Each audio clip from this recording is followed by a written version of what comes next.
वाले हैं वो एक बहुत ही इम्पॉर्टेंट टॉपिक पर बात करने वाले हैं। बट उससे पहले मैं आपको बता दूं कि जो ये हमारा आज का समिट है वो हमारे यूट्यूब चैनल टीच विद ई पर टीच विद ई4 पर लाइव आ रहा है, तो आप सभी वहाँ पर देख सकते हैं। और अगर आपकी कोई क्वेरी है, जो भी हमारी ऑडियंस है वो क्वेश्चन कर सकती है, पूछ सकती है, क्योंकि आज के हमारे जो पैनल हैं हमारे वो बहुत ही एक्सपीरियंस्ड है और आज जिस विषय पर हम बात करने जा रहे हैं वो बहुत ही इम्पोर्टेंट टॉपिक है। क्या है कि जो हमारी जो मेंटल हेल्थ जो हमारी उतनी ही इम्पॉर्टेंट है जितनी कि हमारी फिजिकल हेल्थ है। बच्चों के बारे में कहें तो उनकी पूरी डेवलपमेंट ही मेंटल हेल्थ पर डिपेंड करती है। एक समग्र विकास एक मानसिक स्वास्थ्य पर निर्भर करता है, डिपेंड करता है। और अगर बच्चा किसी भी तरह से मेंटली स्ट्रेस है तो कहीं ना कहीं उसकी डेवलपमेंट, उसकी ग्रोथ पर असर पड़ता है। तो जो ये हमारी मेंटल हेल्थ है, आज की जो हमारी जनरेशन है, आने वाली हमारी फ्यूचर जनरेशन है, उसको डीपली इफेक्ट कर रही है। तो आज वर्ल्ड मेंटल हेल्थ डे के उपलक्ष्य में टीच विद ई4 ने यह एजुकेशनल समिट ऑर्गेनाइज की है, ताकि हम इस दुनिया के सबसे इम्पॉर्टेंट इशू पर, टॉपिक पर बात कर सके, जहां हमारे साथ एक्सपीरियंस्ड और एक बहुत ही डाइवर्स पैनल हमारे साथ आज जुड़ा है। और आज हम जानेंगे कि बच्चों में बढ़ते मेंटल हेल्थ इशू को कैसे हम रोक सकते हैं, या कैसे उस बढ़ते एंजाइटी और जो क्लासरूम में बच्चों पर स्ट्रेस बढ़ता है, क्या उसके कारण हैं, क्या चीज़ों की वजह से बच्चे इतने स्ट्रेसफुल रहते हैं आजकल, और किस तरह से हम क्लासरूम में या हमारे टीचर्स उनसे डील कर सकते हैं, पेरेंट्स उनसे डील कर सकते हैं, और क्या सॉल्यूशंस निकल सकते हैं, क्या सॉल्यूशंस हो सकते हैं कि हम अपने बच्चों की मेंटल हेल्थ को बेहतर कर सकें। तो आज जो हमारे साथ स्पीकर्स हमारे जुड़े हैं, तो now let me introduce our esteemed speakers who will be sharing their perspective on this important subject. First जो हमारे स्पीकर हैं आज की, Nidhi Varmani from Pratibhalaya school from New Delhi, and Asha Chaudhary from DAV public school sector 13 Karnal, and Palak Bishnoi from Aram the First Step School from Jaipur, and Naveen Singla from Creative Corner Jind Haryana से। And हमारे साथ एक और स्पीकर हमारे साथ जुड़े हैं, शशि कुमार गुप्ता, जो कि यमुनानगर से एक एनजीओ रन करते हैं, एक सोच नई सोच। तो आज के जो ये हमारे स्पीकर्स हैं, हमारे गेस्ट हैं, तो आज वो हमें इन सबसे इम्पॉर्टेंट टॉपिक पर अपनी राय, अपने थॉट्स हमारे साथ शेयर करने वाले हैं। तो देर ना करते हुए हम अपने इस सेशन को, इस समिट को स्टार्ट करते हैं। और अगेन मैं आपको बता दूं कि हमारा जो ये आज का समिट है वो लाइव आ रहा है टीच विद ई4 के यूट्यूब चैनल पर, तो आप उसे देख सकते हैं, अपनों के साथ शेयर कर सकते हैं, और अपनी क्वेरीज हमारे जो आज के पैनल हैं, हमारे स्पीकर्स हैं, उनसे शेयर कर सकते हैं, साझा कर सकते हैं। तो to kick off our discussion, I would like to invite our first speaker, Nidhi Varmani ma'am. Nidhi Varmani ma'am प्रतिभाल्य organise की फाउंडर है, सीईओ हैं, और 15 इयर्स का उनका जो एजुकेशन सेक्टर में उनका करियर है, एक्सपीरियंस है, और 9 साल का एजुकेशन सेक्टर में उनका एक्सपीरियंस है, 15 साल का उनका कॉर्पोरेट सेक्टर में एक्सपीरियंस है। इसके साथ ही उन्हें 2022 के powerful women transforming nation award से भी नवाजा जा चुका है। मैम, आपका वेलकम करना चाहेंगे हमारे आज के समिट में।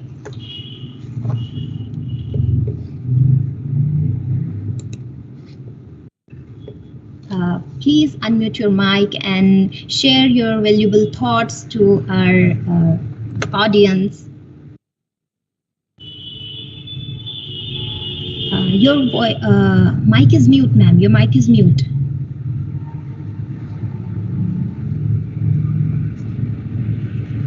Am I audible, ma'am? Nidhi Varmani, ma'am, am I audible?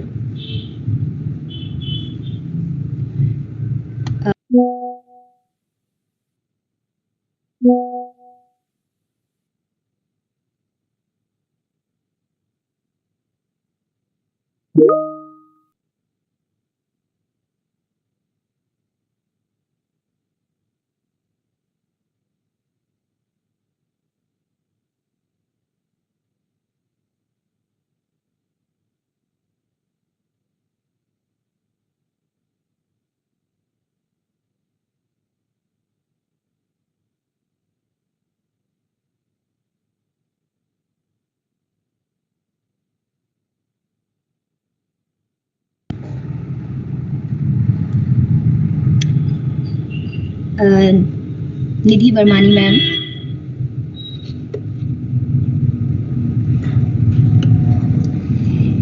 Nidhi Varmani ma'am हमारे साथ जुड़ रहे हैं और हमारे साथ अभी और भी जो हमारे स्पीकर्स हैं जुड़ रहे हैं।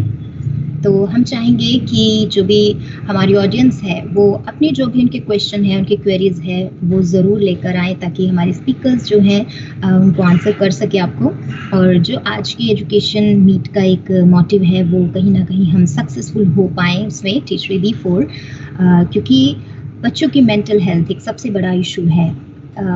जहाँ पर वर्ल्ड हेल्थ ऑर्गेनाइजेशन है उन्होंने भी इसको सबसे ज़्यादा इम्पोर्टेंस दी है और 10th of October आज के दिन उसे सेलिब्रेट किया जाता है ताकि जो अवेयरनेस है मेंटल हेल्थ को लेकर अवेयरनेस फैलाई जाए लोगों में कि किस तरह से वो अपनी मेंटल हेल्थ का ध्यान रखे। फिजिकल हेल्थ के साथ साथ मेंटल हेल्थ भी उनके लिए बहुत इम्पॉर्टेंट है, क्योंकि अगर मेंटल हेल्थ ही आपकी अच्छी नहीं है तो आई डोंट थिंक कि आप प्रॉपरली ग्रो कर सकते हैं। कहीं ना कहीं आप स्टक हो जाते हैं अपनी लाइफ के जो गोल्स हैं आपके, तो उनमें कहीं ना कहीं आप रुक जाते हैं। आपकी मंजिल क्या है, आप कहाँ जा रहे हैं, आपको क्या करना है, तो उन सब चीज़ों पर एक डीप थिंकिंग के लिए, आपकी एक ओवरऑल पर्सनैलिटी के लिए ज़रूरी है कि आपकी मेंटल हेल्थ बहुत अच्छी होनी चाहिए। तो मेंटल हेल्थ को इम्प्रूव करने के लिए या हमारा जो क्लासरूम होता है वहाँ पर हम किस तरह से इसे इम्प्रूव कर सकते हैं,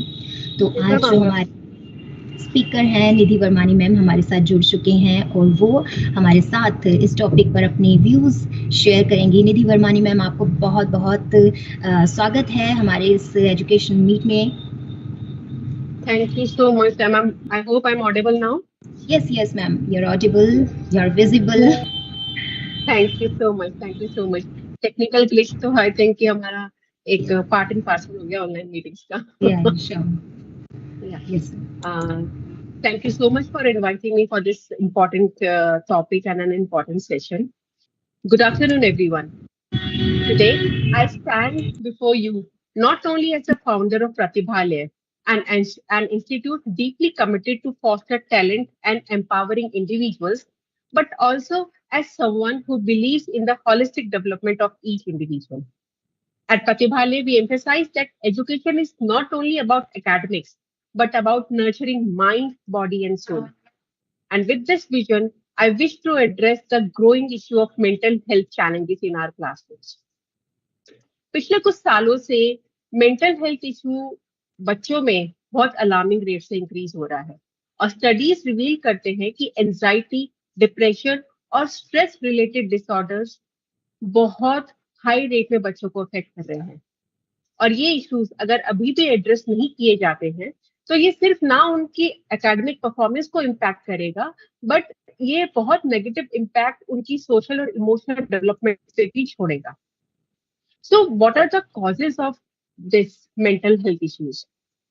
One of the main primary cause of mental health issue है कि बच्चे प्रेशर फेस कर रहे हैं and which is increasing day by day. अब वो कौन सा प्रेशर है कि उनको एकेडमिकली एक्सेल करना है। एम्फेसिस मार्क्स और ग्रेड्स पे इतना जाता है कि वो यूजुअली क्रिएटिविटी, इमोशनल इंटेलिजेंस और लाइफ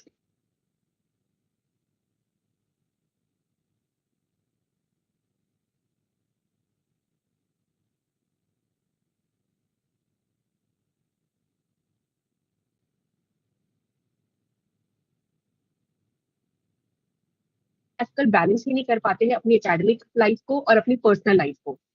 आज बच्चे इंफॉर्मेशन से इतने ओवरलोडेड हैं, चाहे वो क्लासरूम की इंफॉर्मेशन उनको मिलती है या फिर वो डिजिटल प्लेटफॉर्म्स में अपनी इंफॉर्मेशन कलेक्ट करते हैं।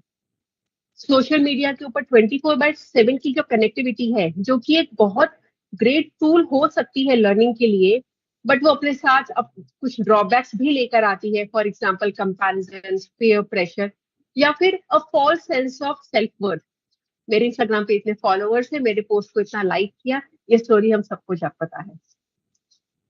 एडिशनली जो हमारा करंट एजुकेशनल एनवायरनमेंट है वो ऑफन एक बच्चों को सेफ स्पेस देने में फेल करता है जिसमें बच्चे अपने आप को फ्रीली एक्सप्रेस कर सके। हम माने या ना माने, बुलिंग अभी भी है, पीयर कंपटीशन है और साथ साथ जब ये लैक ऑफ इमोशनल सपोर्ट हो जाता है, तो एक ऐसा एनवायरनमेंट क्रिएट होता है जहाँ पे मेंटल हेल्थ इश्यूज फॉस्टर करते हैं, दैट ऑल्सो वेरी साइलेंटली, जो पता ही नहीं चल पाते जब तक एक एक स्टैंड पे वो लोग पहुंच नहीं जाते हैं मेंटल इश्यूज के लिए, जो विजिबल होते हैं। तो इनिशियली तो पता ही नहीं चल पाता। सो हम ये इश्यूज किस तरीके से एड्रेस कर सकते हैं? At Pratibhalaya we have adopted few key principles जो हमें लगता है कि एक मीनिंगफुल इम्पैक्ट लाने में हेल्प कर सकते हैं। One is prioritizing emotional intelligence and life skills. हमारे करिकुलम टेक्स्ट बुक्स के बियॉन्ड जाते हैं। हमारा फोकस जाता है कि बच्चों की इमोशनल इंटेलिजेंस और उनकी लाइफ स्किल्स डेवलप हो। इस प्रोसेस के थ्रू वो अपने स्ट्रेस नेविगेट करते हैं, रिलेशंस को हैंडल कर पाते हैं और एक रेजिलियंस बिल्डअप कर पाते हैं। रेजिलियंस मींस अगर कोई डाउनफॉल आया है तो वो किस तरीके से कम बैक करना है, कितनी जल्दी कम बैक करना और कितना स्ट्रांग होके कम बैक करना। This is resilience is very important. And जब हम बच्चों को ये सिचुएशंस को हैंडल करना सिखाते हैं, जब ये चैलेंजेस हैंडल कैसे करना है, जब हम उनको एम्पावर करते हैं, तो हम लोग बहुत सारे मेंटल हेल्थ इश्यूज को ग्राउंड लेवल पर ही खत्म कर सकते हैं कि वो आगे बढ़े ही नहीं, कोई एक बड़ा रूप ले, उससे हम लोग उनको प्रोटेक्ट कर सकते हैं। साथ साथ सेकंड आता है creating a safe space for expressions. जैसे हम बड़ों को लगता है ना कि हमारी बात सुननी चाहिए, कोई होना चाहिए जो हमारी बात सुने, बच्चे also feel the same need of being heard and that also without judgement. So Pratibhalaya में हमने ओपन फॉरम्स इंट्रोड्यूस करे हैं जिसमें वो लोग अपने कंसर्न्स को शेयर कर सकते हैं, चाहे वो एकेडमिक प्रेशर हो या उनके पर्सनल इश्यूज हो या फिर इमोशनल स्ट्रगल्स हो। तो अगर हम एक ऐसा सेफ एनवायरनमेंट उनको देते हैं जिसमें वो मेंटल हेल्थ स्टिग्मा नहीं होता है और ओपन कम्युनिकेशन हम एनकरेज करते हैं, तो कहीं ना कहीं हम बहुत हेल्प करते हैं बच्चों को अपना अंदर जो उनके कहते हैं ना भरा हुआ है वो एक्सप्रेस करने में। वो अंदर से लाइट होंगे तो मेंटल इश्यूज का कोई स्कोप ही नहीं होगा। थर्ड आता है integrating arts, sports and creativity. Believe me, जो ये क्रिएटिव एक्सप्रेशन होता है ना, it acts like a therapy for children, not only children, ये शायद सबके लिए थेरेपी के रूप में काम कर सकता है। चाहे वो स्पोर्ट्स लाइक चेस हो, चाहे डांस हो, थिएटर हो, वीडियो एडिटिंग कोर्सेज हो, जिसमें बच्चे अपने इमोशंस को चैनलाइज कर सकते हैं कंस्ट्रक्टिवली। तो हम लोग उनको सिस्टम दे रहे हैं बट वो कंस्ट्रक्टिव वे में अपने इमोशंस को, अपनी क्रिएटिविटी को एक्सप्रेस करते हैं। और ये एक्टिविटीज सिर्फ इंजॉयबल नहीं होती है, उनको बहुत एक इजी वे है उनका स्ट्रेस रिलीज करने के लिए और उनका सेल्फ एस्टीम बूस्ट करने के लिए। Last comes very important, promoting growth mindset. हम सिर्फ एक एंड रिजल्ट पे फोकस ना करके अगर हम ग्रोथ माइंडसेट पे फोकस करते हैं जिसमें हम लोग उनको एम्पावर करते हैं कि वो किस तरीके से मिस्टेक्स को अपॉर्चुनिटीज की तरीके से ले सकते हैं टू लर्न, तो दिस विल हेल्प देम उनके पूरे ओवरऑल उनके लाइफ में उनको हेल्प करेगा and which will help them to reduce the anxiety जो फेलियर के साथ आती है। और इस तरीके से बच्चे एक अपना सेल्फ कॉन्फिडेंस अपनी एबिलिटीज पे बना सकते हैं। So, thinking the mistakes or the failures as an opportunity to learn and grow and excel further. Parental involvement बहुत important है. We cannot forget the role of parents in shaping the students' mental health. So, अभी recently हमने एक अपना ई book release किया था जिसमें title था beyond report cards, a parents guide to 360 degree skill development growth of the child. इसमें हम पेरेंट्स को एक प्रैक्टिकल गाइड, प्रैक्टिकल टिप्स के साथ हम लोगों ने उनको एम्पावर किया कि वो खाली एकेडमिक्स नहीं देखें, वो ओवरऑल देखें बच्चों को किस तरीके से उनके लाइफ स्किल में उनको हेल्प आउट करना है, चाहे वो उनकी क्रिटिकल थिंकिंग हो, चाहे वो उनकी इमोशनल हो, चाहे वो उनका लैंग्वेज देना इज वेरी इंपॉर्टेंट, क्योंकि आज इतना कुछ है सीखने के लिए और सिखाने के लिए, तो पेरेंट्स भी कंफ्यूज हो जाते हैं हमें क्या करना है, हमें क्या और क्यों सिखाना है। So this is also very important. So if I conclude, as educator, parent and caregiver, हमें ये हमेशा याद रखना है कि हमारा रोल जो है, हमें सिर्फ बच्चों को इंटेलेक्ट उनका नर्चर नहीं करना है, हमें उनके ओवरऑल बीइंग को नर्चर करना है. और mental health is as crucial as academic success. And at Pratibhale, we are committed to create an environment where students can thrive emotionally, socially and academically. अब जैसे मैंने पेरेंट्स के उसके नॉलेज के लिए या उनकी खुद की अंडरस्टैंडिंग की बात करी, तो we are excited to announce that by November हम लोग एक हैंड्स ऑन कोर्स लॉन्च करने वाले हैं पेरेंट्स के लिए, जिसमें प्रैक्टिकल स्टेप्स के थ्रू, गाइडेंस के थ्रू उनको बताया जाएगा कि how they can raise a happy child, a emotionally resilient child. इसमें बच्चों को पेरेंट्स को प्रैक्टिकल टूल्स एंड स्ट्रैटेजीज मिलेंगी, जिसमें वो एक एक नर्चरिंग एनवायरनमेंट किस तरीके से घर पे बना सकते हैं ताकि उनका एक होलिस्टिक अप्रोच के थ्रू उनका बच्चों का डेवलपमेंट हो. So now this is the time for us to redefine, reimagine education, where every child feels valued, supported, and prepared to take on the world. और सिर्फ knowledge नहीं, but with a growth, a strong mindset and a resilient heart. Thank you so much.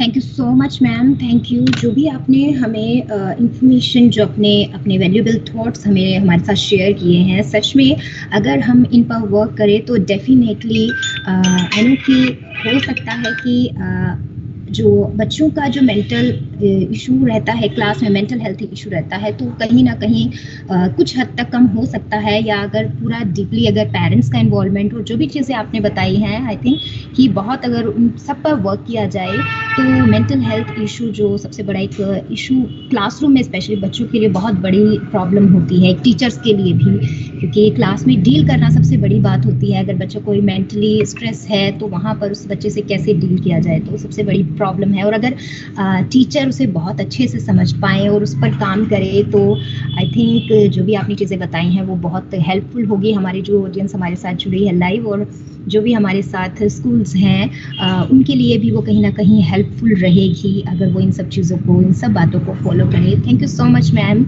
आपने हमें इतना कीमती वक्त दिया कर रहे हैं. और बट अभी हमारे साथ एक और हमारे गेस्ट जो हमारे स्पीकर हैं आज के, वो हमारे साथ ज्वाइन करने वाले हैं इस एजुकेशन समिट में. स्मार्ट टू एक्सपीरियंशियल स्कूल से ज्योतिष खन्ना सर वो हमारे साथ जुड़ रहे हैं और आज के इस कन्वर्सेशन में हमारे साथ अपने थॉट्स, अपने व्यूज शेयर कर रहे हैं. कि ज्योतिष खन्ना सर, हम चाहेंगे कि सर आप अपने जो वैल्यूएबल थॉट्स हैं इस टॉपिक पर, mental health issue in children's in classroom, क्या कॉजेज हैं उसके, या क्या उसके सर सॉल्यूशंस निकल सकते हैं. हम चाहेंगे कि आप हमें उस पर बातचीत करें और अपने व्यूज हम तक शेयर करें सर.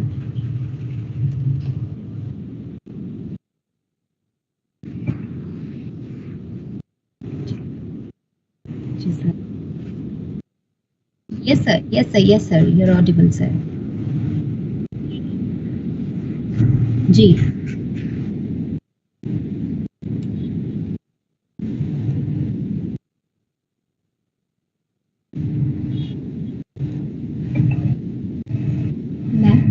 मैम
ये सबसे बड़ा चैलेंज हमारे सामने मेंटल हेल्थ में निकल कर आ रहा है कि बच्चों को सही दिशा नहीं मिल रही है, सही गाइडेंस नहीं मिल रही है।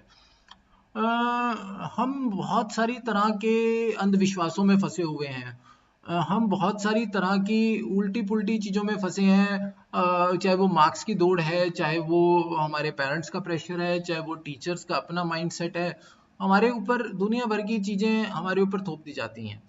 ठीक है, और बड़ी सिंपल सी बात है कि एक आदमी सब कुछ नहीं हो सकता है। ठीक है, सब कुछ नहीं हो सकता है, उसको वो बनना है जो उसे होना है। ठीक है ना। इसके अलावा एक चीज और मैं सोचता हूँ बड़ी इंपॉर्टेंट है, आज की डेट में हम पूरी तरह से मेटेरियलिस्टिक लाइफ जीने लग गए हैं। ठीक है, हमारा पूरा ध्यान सामान इकट्ठा करने में, मेटेरियलिस्टिक चीजें इकट्ठा करने में हो गया। हम कहीं पर भी हमारी लाइफ की इंपॉर्टेंस क्या है उसकी बात नहीं करते हैं। ठीक है ना, हमारा एजुकेशन भी हमें पैसा कमाने तक भेज रहा है। हमारा एजुकेशन भी हमें आगे जॉब दिलाने के लिए कोशिश कर रहा है, हमें एक अच्छा इंसान बनने के लिए कोशिश नहीं कर रहा है। हमारा एजुकेशन कहीं पर भी बात नहीं कर रहा है कि वैल्यूज क्या होनी चाहिए। ठीक है, और जितनी चीजें हम कलेक्ट कर रहे हैं, इकट्ठा कर रहे हैं, वो सब मेटेरियलिस्टिक चीजें हैं। वो सब वो चीजें हैं जिनसे एक बच्चे को कोई सरोकार नहीं होना चाहिए। हम आज एजुकेशन को पूरी तरह से फॉर्मूला लग गया है कि education is equal to money. ठीक है ना, लेकिन हम अपनी नॉलेज के लिए तो बात ही नहीं कर रहे। हम कहीं पर भी ये तो नहीं सोच रहे कि भाई वो एजुकेशन हमें हमारे लिए कैसे हेल्प कर देगी। हम अगर कोई स्ट्रीम भी चूज करते हैं तो ऐसे चूज करते हैं कि वो हमें क्या करियर देगी, हमें आगे कौन सी जॉब मिलेगी। हम कहीं पर भी ये नहीं देखते कि वो पर्टिकुलर स्ट्रीम जो आप चूज कर रहे हैं वो हमें पॉजिटिविटी या हमारी लाइफ को अच्छा कैसे बनाएगी, हमारे व्यक्तित्व में कैसे बदलाव करेगी। तो ये एक कारण है मेंटल हेल्थ को बढ़ने का, क्योंकि हम पूरी तरह से उन चीजों के पीछे भाग रहे हैं जो एक दिन नहीं रहेंगी। मेटेरियलिस्टिक चीजें जितनी भी आप कलेक्ट करेंगे वो एक दिन नहीं रहेंगी। ठीक है ना, और हमारा पूरा ध्यान उनको मल्टीप्लाई करने में लगा हुआ है, और हम एक बहुत छोटे बच्चे के दिमाग में भी ये चीजें डाल देते हैं। उसमें पूरा पूरा इकोसिस्टम जिम्मेवार है। हम कहीं पर भी कोलैबोरेट करने की बात नहीं कर रहे हैं, हम हमेशा कॉम्पीट करने की बात कर रहे हैं। ठीक है, कैसे बहुत सारे लोग मिल के कोलैबोरेट करके कुछ बढ़िया काम कर सकते हैं, हम उसकी बात नहीं कर रहे। हम हमेशा बच्चे को कहते हैं कि वो तेरा फ्रेंड या तुम्हारे क्लासमेट वो जो है ना वो आगे निकल गया, उसके मार्क्स बहुत अच्छे आ गए हैं, या वो इस चीज में बहुत अच्छा है, तू क्यों नहीं है। ठीक है, वो स्पेलिंग्स याद कर पा रहा है, तू क्यों नहीं कर पा रहा। वो मैथ्स के टेबल्स याद कर पा रहा है, तू क्यों नहीं कर पा रहा। हम उसको कंपेयर करने लगते हैं, वहां से एक तनाव पैदा होता है। तो ऐसी बहुत सारी चीजें हैं, सोशल मीडिया है, टीचर्स का बिहेवियर है, टेक्नोलॉजी, बदलती टेक्नोलॉजी, और इतनी तेजी से युग बदल रहा है कि बच्चा भी उसमें फंस जाता है। उसको लगता है कि मुझे भी ये टेक्नोलॉजी मिल जाए तो मेरा भी काम आसान हो जाएगा, या उसका मन करता है कि मुझे ये फोन मिल जाए, ये यूट्यूब मिल जाए। तो बहुत तेजी से उसके दिमाग में ना न्यूरॉन्स उसको जो है ना तंग करने लगते हैं। तो ये तो सब प्रॉब्लम्स हैं। ठीक है, अब बात करते हैं कि इन प्रॉब्लम्स को कैसे सुलझा सकते हैं। अभी मैम ने बोला था कि लाइफ स्किल्स की हम ट्रेनिंग दे रहे हैं। हम पेरेंट्स को भी एक एक कोर्स के जरिए, ठीक है ना, हम कोर्स दे रहे हैं जिससे कि पेरेंट्स को भी हम जो है कैसे बच्चे में एक हैप्पी चाइल्ड को प्रमोट करना है, उसकी हम बात कर रहे हैं। तो ये सब चीजें ठीक हैं, अपनी जगह हैं और इनकी अपनी एक इम्पॉर्टेंस है। बट मुझे ऐसा लगता है कि मेंटल हेल्थ तब तक सॉल्व नहीं होगी जब तक बच्चे को सही लक्ष्य ना मिल जाए। उसका गोल सेटिंग जब तक नहीं होगा तब तक मेंटल हेल्थ डिस्टर्ब करती रहेगी। जब तक हम यही नहीं जानेंगे कि हम पढ़ रहे हैं तो क्यों पढ़ रहे हैं, तो आदमी को स्ट्रेस रहेगा, यार क्यों पढ़ रहा हूं मैं, ठीक है ना। जब तक हम यही नहीं जानेंगे कि हम हिस्ट्री पढ़ रहे हैं तो क्यों पढ़ रहे हैं, क्या वो आपको हेल्प करेगी कहीं, तो आदमी को रहेगा यार ना ही पढ़ूं, किसी तरह से मैं छूट जाऊं, आज टीचर ना आए, आज मैम ना आए, तो मैं इन चीजों से बच सकता हूं, ठीक है। तो सबसे पहली चीज जो मेंटल हेल्थ को इरेडिकेट करने में होनी चाहिए वो होनी चाहिए गोल सेटिंग। अगर आपका गोल सेट हो जाता है तो आप किसी भी चीज को हैप्पीली करते हैं। अगर आपका गोल सेट हो गया कि मुझे ओलंपिक्स जीतना है, तो आप आने वाले हर अड़चन को, हर रोड़े को हैप्पीली एड्रेस करोगे, आपको स्ट्रेस नहीं होगा। तो पहली चीज है गोल सेटिंग, और दूसरी चीज है टाइप ऑफ गोल, ठीक है। तो पहली चीज है कि बच्चे का एक लक्ष्य निर्धारित किया जाए। बच्चा तो खुद कर नहीं सकता और टीचर उसको लक्ष्य दे देगा, थोप देगा, वो और गलत चीज हो गई। तो यहां पर टीचर की रिस्पॉन्सिबिलिटी बनती है कि बच्चे को अंडरस्टैंड करे, ठीक है। फॉर एग्जाम्पल, एक बच्चा क्लास में कमजोर है, टीचर आई है और आते ही डेली उसको डांटा जा रहा है कि तू कमजोर है, तू पढ़ता नहीं है, ये है वो है। बच्चा कभी भी डिसीजन नहीं ले पाएगा, गोल सेटिंग नहीं कर पाएगा, वो डर जाएगा मन में। वहीं अगर टीचर क्लास में आए और हैप्पी फेस के साथ उस बच्चे को खास तौर पे आते ही हक कर दे और बड़े प्यार से उसको समझाए, या बड़े प्यार से उसकी प्रॉब्लम्स को सबसे पहले तो आइडेंटिफाई करे। बेटा खाना खाया, घर में मम्मा ठीक है, पापा ठीक है, पापा क्या करते हैं, अच्छा अच्छा पापा ये करते हैं, ओके। पहले हम बच्चे को समझें, बच्चे की अपनी क्या प्रॉब्लम है। हो सकता है उस बच्चे के घर पे फादर रोज ड्रिंक करके आते हो, इसलिए उसका पढ़ाई में मन ना लगता हो सकता है उसकी मम्मी बीमार रहती हो और उसके माइंड पे एक अलग ही लेवल का स्ट्रेस हो सकता है कुछ और ही प्रॉब्लम उसके घर में चल रही हो, फादर मदर झगड़ा करते हो सकता है फाइनेंशियल क्राइसिस से बहुत ज्यादा जूझ रहे हैं और बच्चा समझ ही ना पा रहा हो, कि बच्चा अपनी डिजायर्स में फंसा हो। हम कह तो देते हैं बड़ी आसानी से कि पढ़ ले नहीं तो बाप के जैसा बनेगा, ठीक है, तेरे पापा तो गरीब रह गए, तू भी गरीब रह जाएगा। लेकिन ऐसा भी तो हो सकता है कि उसके बच्चे के मन में हिडन डिजायर्स बहुत सारी हैं, छुपी हुई चीजें उसको तंग कर रही हो, परेशान कर रही हो। वो अपने डिजायर से ऊपर ही ना उठ पा रहा हो। उसका मन करता हो कि मैं भी और बच्चों की तरह एंड्रॉयड फोन चलाऊं, उसका मन करता हो कि मैं भी और बच्चों की तरह घूमने फिरने जाऊं, पर प्रॉब्लम कुछ और है, उसको मिल नहीं रही है, ठीक है, उसकी डिजायर्स नहीं पूरी हो रही है। तो डिजायर्स को समझना, फिर उन डिजायर्स को ऑल्टरनेटिव देना, ये टीचर का काम है, पेरेंट्स का काम है। अगर उसके मन में कोई डिजायर है तो अगर वो पूरी हो सकती है ठीक है, नहीं तो उसको दिशा दी जा सकती है, ठीक है। अगर एक बच्चा फोन लेना चाहता है तो पहले तो ये समझो वो फोन लेना क्यों चाह रहा है। अच्छा म्यूजिक सुनना है, ओके, कोई बात नहीं बेटा, म्यूजिक सुनना है, म्यूजिक के लिए तेरे को ड्रम ले देता हूं, ठीक है, ओके। पहले तो हम ये समझें कि वो बच्चा वो डिजायर कर रहा है तो क्यों कर रहा है। अब वो ड्रम ले दिया, बच्चा बजाने लग गया, वहां हमने एक ऑल्टरनेटिव भी दिया, बच्चे में क्रिएटिविटी भी आ गई, प्रॉब्लम भी सॉल्व होगी। तो ये रूडली कह देना कि तुम नालायक हो, तुम पढ़ते नहीं हो, तुम होमवर्क नहीं करके आते, वहां क्या हो रहा है, हम बच्चे पे पहले ही स्ट्रेस है, उसको अपने घर का हम एडिशनल स्ट्रेस डाल रहे हैं। मैंने देखा है बहुत सारे स्कूल के बच्चे एडिशनल स्ट्रेस में रहते हैं, ठीक है, पिताजी टाइम नहीं देते, पिताजी आते हैं, आते ही पूछते हैं काम किया, होमवर्क किया, ठीक है, नहीं किया 2 थप्पड़ मारे। अच्छा जी, बच्चे को बेचारे को स्कूल की समझ में नहीं आ रही।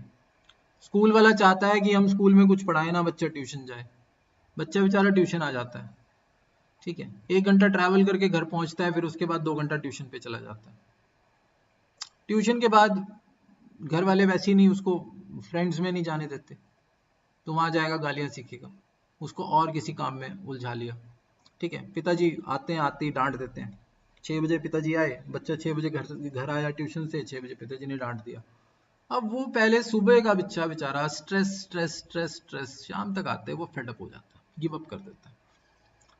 अगले दिन फिर वही स्टार्ट हो जाता है। उसके मन में कहीं पर भी स्कूल के प्रति रिस्पेक्ट नहीं है। तो पहला काम तो रिस्पेक्ट जगाना है। बच्चे का मन करे आज मुझे स्कूल जाना है, टीचर बड़ा प्यार करेगी, ठीक है। फॉर एग्जाम्पल आप ही हैं, आप घर जाते हैं और घर जाके आपको पता है कि आज तो घर में मम्मी मारेगी या मम्मी डांट मारने वाली उम्र तो गई, घर जा रहे हैं और सोच रहे हैं कि घर जाएंगे, जाते ही आज तो क्लास लगेगी, आपका मन नहीं करेगा घर जाने का।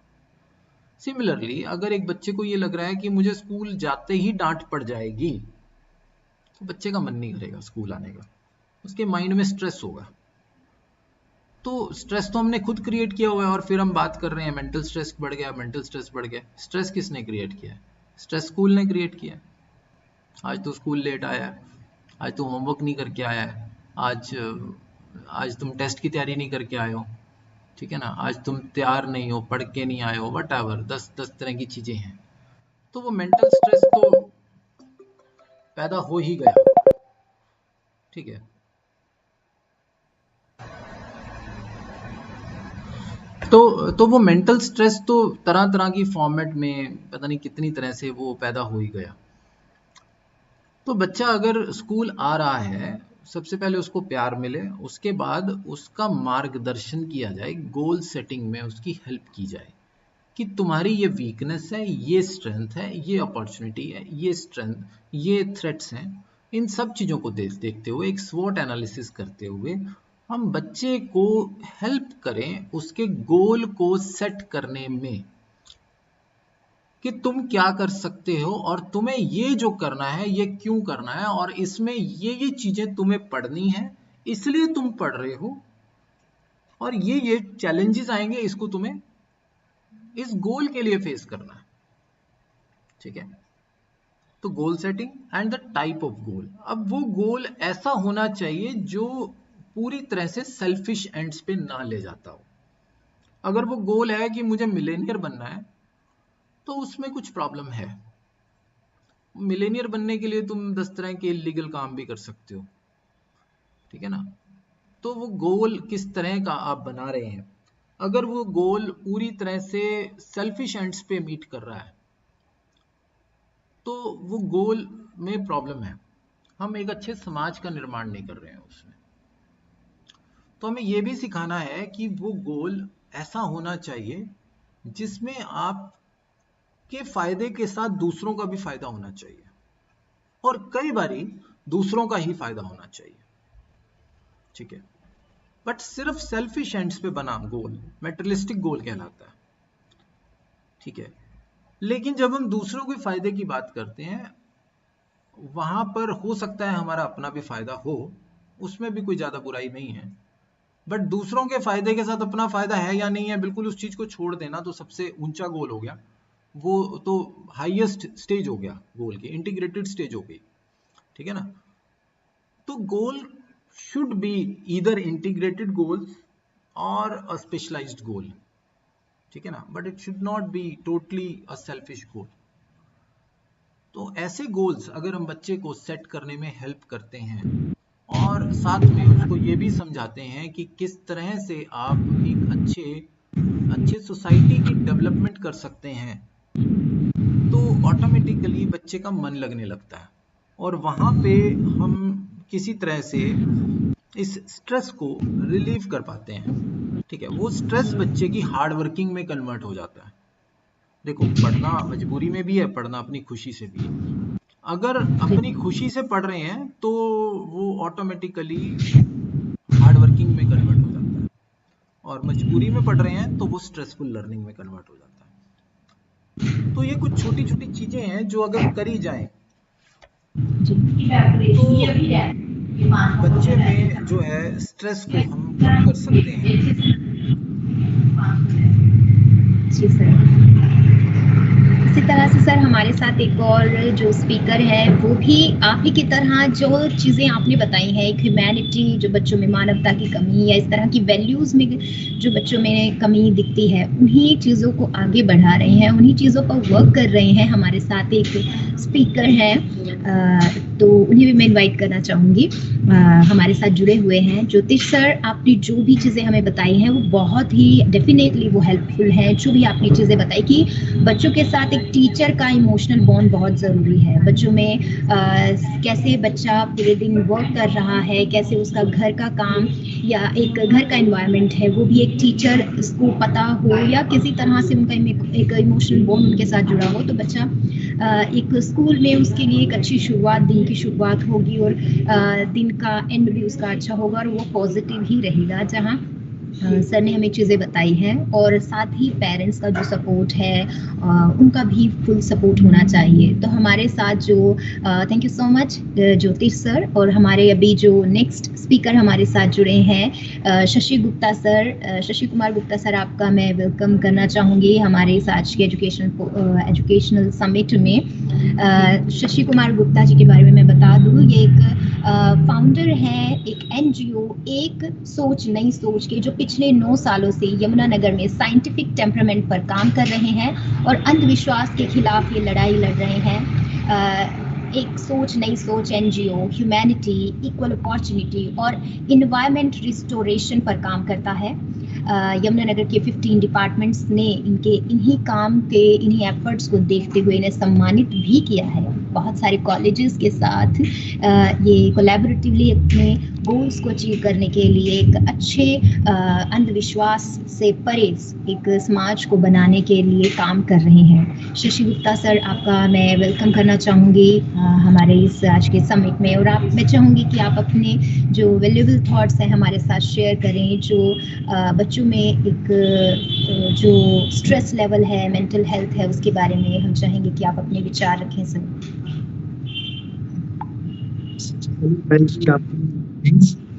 साथ जी का भी धन्यवाद कि इनके माध्यम से आज आपसे जुड़ पाया हूँ। शशि सर, मैं आपसे रिक्वेस्ट करना चाहूँगी आप प्लीज़ अपना कैमरा ऑन करें, क्योंकि हमारे YouTube पर ये लाइव चल रहा है और बहुत सारे लोग आपको देख भी रहे हैं। तो आई रिक्वेस्ट कि आप अपना कैमरा ऑन करें ताकि हमारी ऑडियंस आपको देख पाए, क्योंकि जो यमुनानगर के लिए काम कर रहे हैं तो उन्हें पता हो, आपकी पहचान हो कि यमुनानगर के लिए इतने बड़े आप काम कर रहे हैं, एक मानवता, ह्यूमैनिटी के लिए, इक्वलिटी के लिए काम कर रहे हैं आप। Thank you so much sir. जी सर।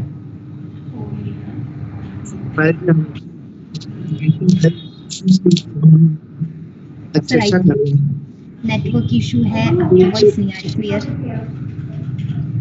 मेंटल हेल्थ इशू हमारे देश में क्यों है, थोड़ा सा हमें पास्ट में जाना पड़ेगा। अब जब हम आज से 4-5 हजार साल पहले की बात करें तो उस समय जो लोगों का सोचने का तरीका था वो ज्ञान नहीं था, मतलब वो चीजों को ऑब्जर्व करते थे और उन चीजों के ऊपर एक सिस्टम बनाते थे कि जैसे मान लीजिए बरसात आ रही है तो उनको ये लगता था कि शायद कोई ईश्वरीय चमत्कार हो, आंधी आ रहा है, तूफान आ रहा है ना।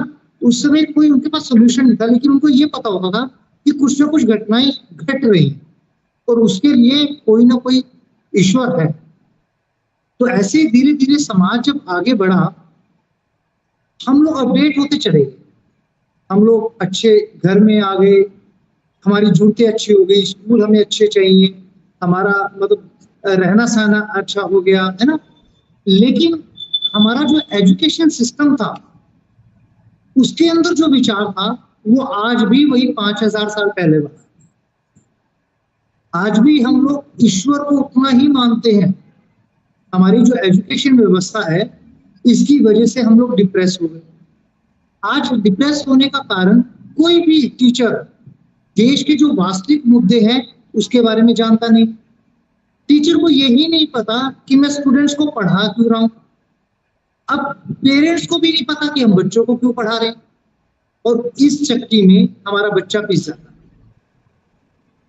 जब पीटीएम होती है, आपने पीटीएम में नोटिस किया होगा, टीचर और पेरेंट्स दोनों एक ही काम करते हैं, बच्चे की आलोचना, इसके मार्क्स क्यों नहीं आए।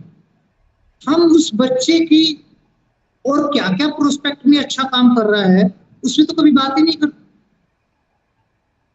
हमारे देश के लोगों की जो मनगढ़ंत कहानियां हमने बना दी हैं, हम पेरेंट्स तो आज भी अगर पेरेंट्स से पूछो कि चांद किसने बनाए, भगवान ने बनाए, स्कूल में टीचर बता रहा है कि बिग बैंग थ्योरी से बना सब कुछ, जो ये पृथ्वी सृष्टि की रचना हुई, या मतलब हमारा जो गैलेक्सी बना है ना।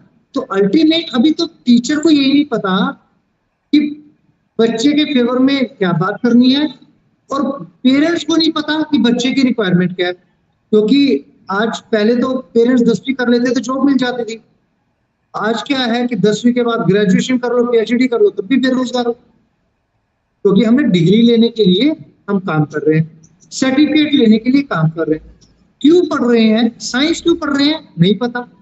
साइंस का टीचर ही अंधविश्वास को फॉलो करता है, वो कहां से पढ़ा लेगा। ठीक है, हमारे जो ये ज्योतिष जो पाठ है हमारे जिंदगी का हिस्सा बना हुआ है, ये बिल्कुल अवैज्ञानिक तौर पे है, और सारे पेरेंट्स उसी के ऊपर बिलीव करते हैं, टीचर उसी के ऊपर बिलीव करते हैं। इस देश में एक म्यान में दो तलवारें नहीं चलेंगी, आपको स्ट्रेट फॉरवर्ड होना पड़ेगा। आज भी हम ये सोचते हैं कि भगवान की वजह से मेरी जिंदगी में दुख है, पुनर्जन्म का फल है, तो फिर ठीक है, फिर हमारा एजुकेशन सिस्टम को क्यों कोसना, बच्चे को क्यों कोसना, ये तो उसके पुनर्जन्म का फल है अगर वो पढ़ नहीं रहा। टीचर को पीटीएम में पेरेंट्स के साथ सवाल जवाब करने होंगे, उनके पेरेंट्स कहाँ खड़े हैं। बच्चे के ऊपर तो क्वेश्चन उसकी एबिलिटी के ऊपर करना पड़ेगा कि बच्चा किस फील्ड में अच्छा कर सकता है। और सबसे बड़ा, टीचर की नॉलेज, हमारे देश में टीचर डिग्री देके दिए जाते हैं। फिनलैंड में जो एजुकेशन सिस्टम है ना, वहां पे टीचर बनना बहुत मुश्किल है, एक आईएएस आईपीएस बनना बहुत आसान है। हमारे देश में तो 10वीं पास की वो टीचर बना दिया, जिसको एबीसी पढ़ाने थे वो टीचर बन गया। टीचर को किस किस प्रोस्पेक्ट में बच्चे को किस तरीके से हर सेकंड मोटिवेट करना है, टीचर्स को तो खुद इतना माइंड डेवलप नहीं।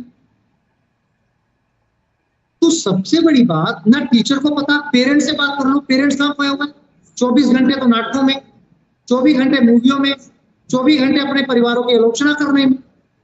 पेरेंट्स का एक भी पेरेंट्स मुझे ऐसा बता दीजिए जो वर्ल्ड के साथ अपने आप को कनेक्ट करता होगा कि दुनिया में क्या हो रहा है।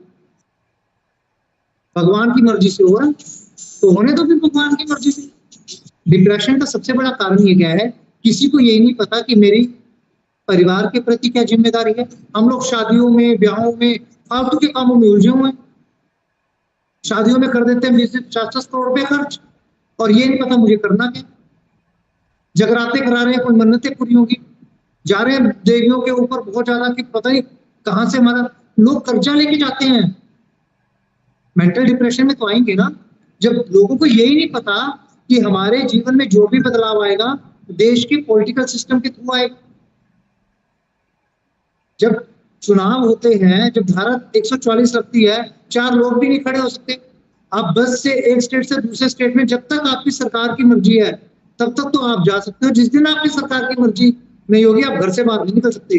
कोविड का एग्जाम्पल सबसे बढ़िया है, आप घर से बाहर नहीं निकल सकते सरकार की मर्जी के बिना, और लोग कहते हैं कि भगवान के पता नहीं होता।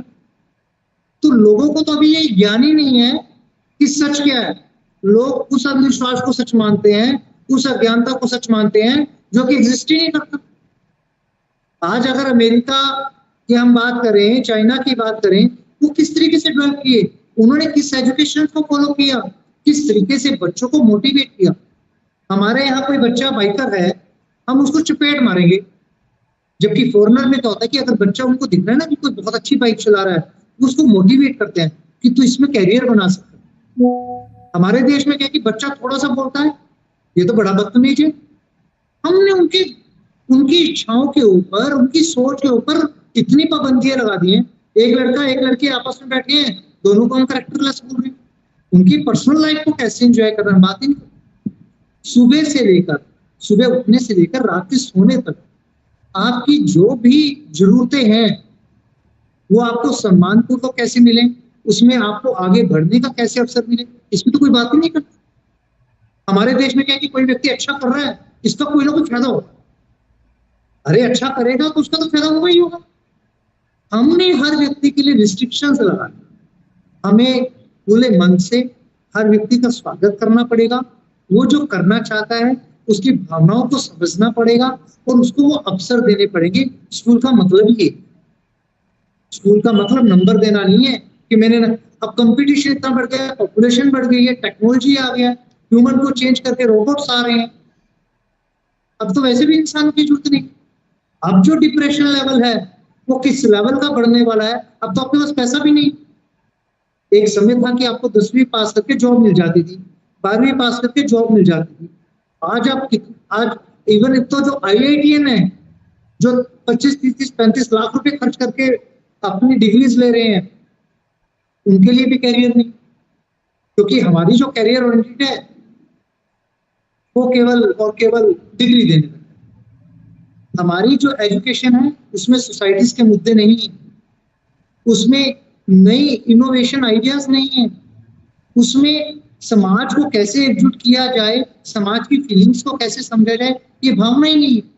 सुबह स्कूल में जाता है बच्चा, प्रे करता है भगवान मेरी ये कर दे, टीचर भी यही कहता है, क्या बेवकूफी वाली बात है। प्रार्थना करने से समस्याओं का समाधान होगा क्या? फिर कहते हैं कि इससे मुझे शांति मिलती है, झूठी शांति मिलती है। झूठी शांति में हम अपने देश का समय वेस्ट कर रहे हैं, तो फिर मेंटल डिप्रेशन तो होगा। क्योंकि जब बच्चा जब थोड़ा बड़ा होगा उसका परिवार भी बढ़ेगा, उसकी सोसाइटी भी बढ़ेगी, लेकिन भावनाएं वही रहेगी, उसको यही नहीं पता चलेगा मुझे जाना था। तो पहली सीढ़ी स्कूल में पेरेंट्स के काउंसलिंग के साथ साथ पेरेंट्स के बच्चों के पेरेंट्स की होनी चाहिए। बच्चों की तो बात नहीं होनी चाहिए, पेरेंट्स अपने बच्चों को क्यों पढ़ा रहे हैं? बच्चा तो बेचारा भी आया, उसको क्या पता कि कहाँ क्या पढ़ना है। उसको तो माँ बाप ने थप्पड़ मार के बोल दे तुझे जाना है तो ये पढ़। फिर जैसे ही वो थोड़ा सा स्कूल पास करता है, कॉलेज में देखता है कि स्कूल में मेरे ये दोस्त बने थे, इसने ये ले लिया, मैं भी यही लेता हूँ क्योंकि मुझे इसके साथ फ्रेंडशिप करना है, मुझे इसके साथ घूमना फिरना है, मुझे इसके साथ मौज मस्ती करना है। फिर उसके 2-3 साल बाद बीते, अब कुछ भी उसके हाथ में नहीं। अब ना पेरेंट्स उसको सपोर्ट करने के लिए तैयार है, क्योंकि जितनी पूंजी थी वो तो लगा दी पेरेंट्स ने।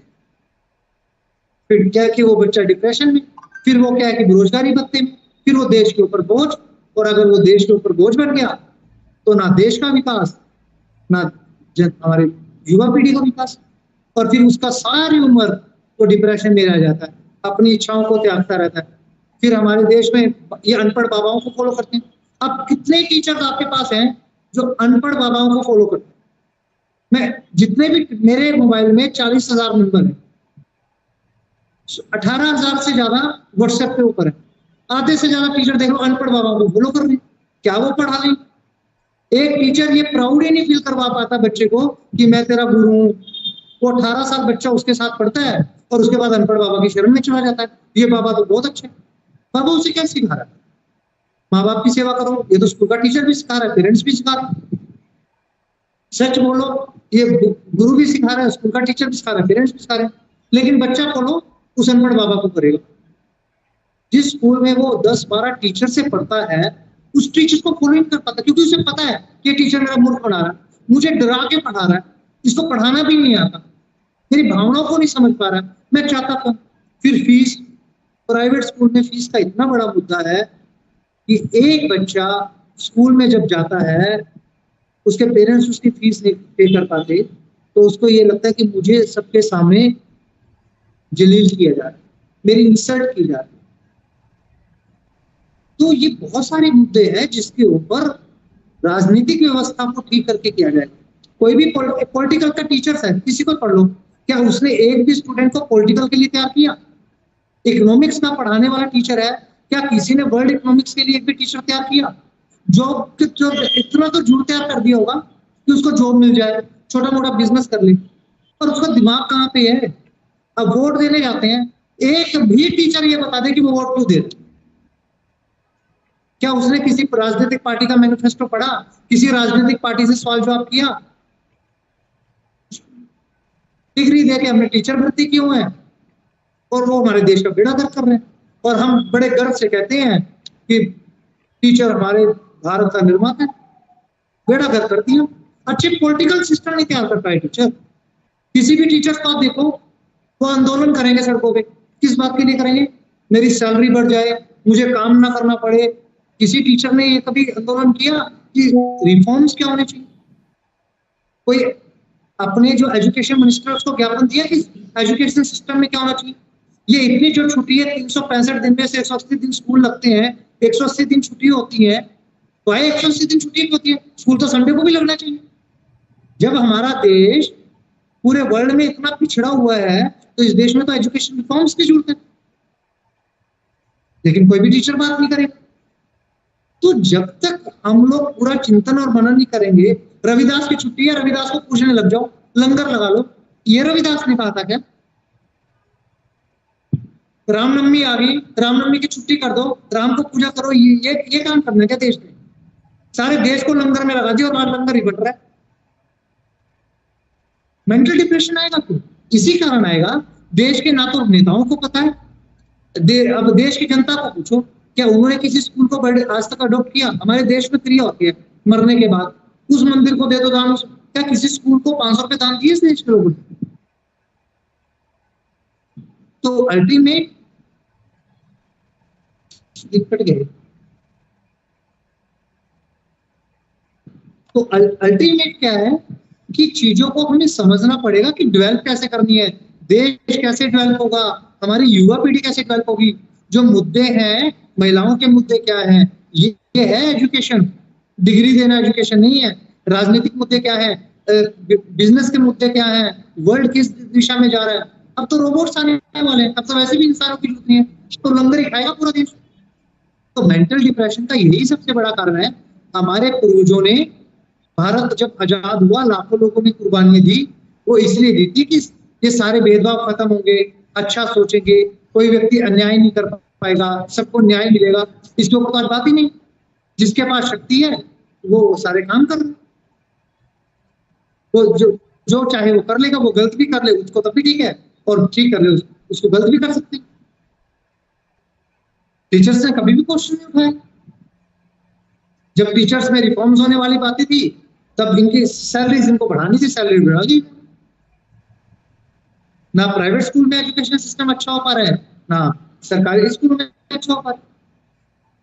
सिर्फ आप इवेंट्स हो रहे हैं स्कूल में, आज ये इवेंट, कल ये इवेंट, परसों ये इवेंट।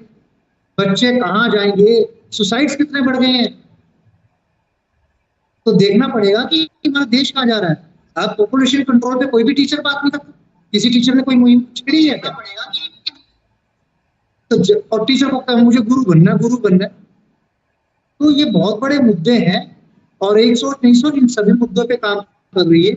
और हम लोग जो साइंटिफिक टेम्परामेंट वाले टीचर्स हैं, उनको हम लोग सपोर्ट करते हैं कि उनको रियल गुरु का दर्जा मिले, ताकि ये जो अंधविश्वास फैलाने वाले बाबाज हैं, इनसे लोगों को मुक्ति मिले, देश सही दिशा में आगे बढ़े, एजुकेशन सिस्टम में सुधार हो, अच्छी पॉलिटिक्स हो, हमारा इन्वायरमेंट बहुत अच्छा बने, हमारे देश के लोग पूरे वर्ल्ड में जाकर, अब नोबेल पुरस्कार मिलता है, एक भारत के किसी भी एक व्यक्ति को मिलता हो बताओ? किसी भी धर्म गुरु ने आज तक नोबेल पुरस्कार मिला है? जो इतनी बड़ी बड़ी कहानियां सुनाते हैं, ले लो नोबेल पुरस्कार। सबसे ज्यादा नफरत फैलाते हैं धर्म गुरु, ये हिंदू, ये मुस्लिम, ये सिख, ये ईसाई। टैक्स के नाम पे बोल दो कि गवर्नमेंट को टैक्स दो, ये फ्री का चाहते हैं। पॉलिसीज तो बनाना पड़ेगा ना देश के टीचरों को। तो ये सब चीजें हैं जिनके ऊपर बात होना बहुत जरूरी है, और अगर आप ये बात रखोगे, बात होगी तो आगे बढ़ेगी। वरना ये भी एक इवेंट है, मैंने आपको अपने 10-15 मिनट दे दिए, आपने भी 10-15 मिनट ले लिए, कहानी खत्म। तो आपके जितने भी व्यूअर्स हैं, उनसे एक अपील है, अभी सुधर जाओ। ये 2, 4, 5 साल सुधरने के हैं। देश के लिए अच्छा सोचो, नेशन फर्स्ट के तहत काम करो, तब तो आप अपने देश को और आने वाली पीढ़ी के लिए कुछ अच्छा कर पाओगे। अगर सोचोगे कि मेरा घर अच्छा हो जाए, आपका घर आज भी बर्बाद है और कल भी बर्बाद होने वाला है। तो ये बात तय रख लो। और जो मेंटल डिप्रेशन है, ये सारे देश के लोगों के लिए मेंटल हेल्थ अब खुलने वाले हैं बहुत जबरदस्त। लोग परिवार में एक दूसरे को मारेंगे, कोई किसी के ऊपर विश्वास नहीं करेगा, और ऐसी देश बर्बादी की तरफ जाएगा। डिसीजन सबको लेना है। एक मेरे करने से अकेले काम बदलाव नहीं आएगा। मेरा जो इस देश के लिए अच्छा काम था वो मैंने कर दिया, और आज भी कर रहा हूँ और कल भी करता रहूंगा। लेकिन एक बंदे के करने से नहीं आएगा, हर व्यक्ति को हमारी मुहिम से जुड़ना पड़ेगा। एक सोच नई सोच संस्था ने हर सेकंड हर दिन एक एग्जाम्पल क्रिएट किया, और भविष्य में हमारी जो ऑर्गेनाइजेशन है वो एक हिस्ट्री मेकर ऑर्गेनाइजेशन है। तो मैं आपके सभी व्यूअर्स को बोलता हूँ कि आप जितने भी सोसाइटीज में मुद्दे हैं उन मुद्दों को उठाएं। मेंटल हेल्थ पे जैसे आज आपने वेबिनार किया, बहुत अच्छी बात है, लेकिन इससे आगे हमें बहुत आगे बढ़ने की जरूरत। आज एक जो सुबह, वैसे तो इस देश के लोग गरीब हैं, भगवान के लिए घी का दिया जलाएंगे, खाने के लिए रोटी नहीं है, 5 किलो राशन सरकार से चाहिए, आप पता नहीं कहां से पैसा जाता है। तो है ना, मंदिरों में जाने के लिए 10-10 किलोमीटर जाने के लिए तो बहुत पैसा जाता है। तो लोगों को बोलो कि आप उनका जो बर्थडे है, मैरिज एनिवर्सरी है, उस स्कूल में जाके बच्चों के साथ मनाएं। बच्चों की, जो गरीब बच्चों की मदद ना करें, जो बच्चा कुछ करना चाहता है देश के लिए, जिसके पास कुछ विजन है, जो सोसाइटी में अपना कंट्रीब्यूशन कर रहा है, उनकी मदद करें। ये गरीबों की मदद करते करते आज देश गरीब हो। तो अल्टीमेट आप सभी का मैं आपका स्वागत करता हूँ, धन्यवाद करता हूँ कि आपने मुझे यहाँ पर इनवाइट किया। और लेकिन मैं यही चाहूँगा कि हर व्यक्ति खुश रहे, अपनी जिंदगी को एंजॉय करे, हर सेकंड एंजॉय करे। ये जो सामाजिक रिश्ते बने हैं, इसके ऊपर भी एक लेवल है जिंदगी जीने का, उनको वो समझे, और उसके जब उसको समझेगा तो अपनी लाइफ को एंजॉय करेगा। फिर ये देखना, ये प्रकृति किसी को भूखा नहीं रहने देते, खाना तो उसके पास अपने आप मिल जाएगा, जरूरतें उसकी सारी पूरी होंगी, और खुशहाल समाज होंगे। जब हम खुशहाल समाज बनाने की बात करेंगे तो ये मेंटल डिप्रेशन वाला मुद्दा भी खत्म। तो आपने मुझे ज्वाइन किया, आपका बहुत बहुत बहुत बहुत धन्यवाद सर आपका। इतनी अच्छी आपकी जो अपनी विचार हमारे साथ रखे हैं, सिर्फ एक टॉपिक पर ना रखकर आपने ओवरऑल सभी चीज़ों को कवर किया है। एंड आई थिंक जो भी व्यूअर्स हैं, जो भी ऑडियंस हैं, हमारे टीचर्स हैं और पेरेंट्स हैं, उनके लिए बहुत वैल्यूबल रहेंगे थॉट्स। और जिस तरह से आपने ह्यूमैनिटी की बात की है, वैल्यूज़ की बात की है, एक एजुकेशन सिस्टम की बात की है, डेफिनेटली अगर हम सभी मिलकर वो काम करें तो डेफिनेटली एक देश अच्छा हो सकता है, दुनिया अच्छी हो सकती है। जैसे आपके विचार हैं, हम चाहेंगे कि जो हमारे ऑडियंस जो हमारी आज जुड़ी हुई है हमारे साथ, और वो इन सब चीज़ों को फॉलो करे, कहीं ना कहीं अपनी ज़िंदगी में, अपनी लाइफ में इम्प्लीमेंट करे, पूरी नहीं तो कोशिश तो करे, कम से कम आगे आए। और जैसे कि NGO एक सोच नई सोच वर्क कर रहा है, तो उसी तरह से आप लोग भी सहयोग करें। And thank you so much sir कि आपने हमें इतना कीमती वक्त दिया और अपने विचार रखे मेंटल हेल्थ इशू पर, और डेफिनेटली ये ज़रूर वर्क करेंगे। And thank you so much. हम चाहेंगे कि आप भी हमारे साथ यूँ ही आगे भी हम आप इस तरह से सेशन आपके साथ करें, और आपकी जो थॉट्स हैं, जो आपका बातें हैं, वो हमारे साथ हमारे जो समाज के लिए यूँ ही कामगर हों, हेल्पफुल हों, एक नए समाज को बनाने में, एक अच्छी सोसाइटी डेवलप करने में। Thank you so much sir. Shashi sir आपका बहुत बहुत शुक्रिया। एंड ज्योतिष खन्ना सर आपका भी बहुत बहुत शुक्रिया, हमारे साथ आप जुड़े हैं। और सभी ऑडियंस का भी मैं शुक्रिया करना चाहूँगी कि आप